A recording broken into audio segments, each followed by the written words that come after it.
Было раннее утро. Маршрутка была буквально переполнена людьми. И в этой же маршрутке ехала мать с дочерью. Во время поездки дочка попросила у матери мандаринку. Мама дала. Дочка обчистила. Мандаринку съела, а корочки остались у нее в ладошке.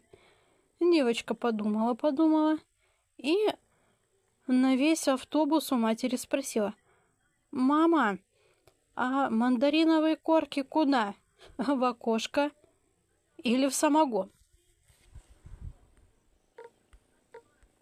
Назад. Главное. Назад. Кнопка. Окно. Затвор.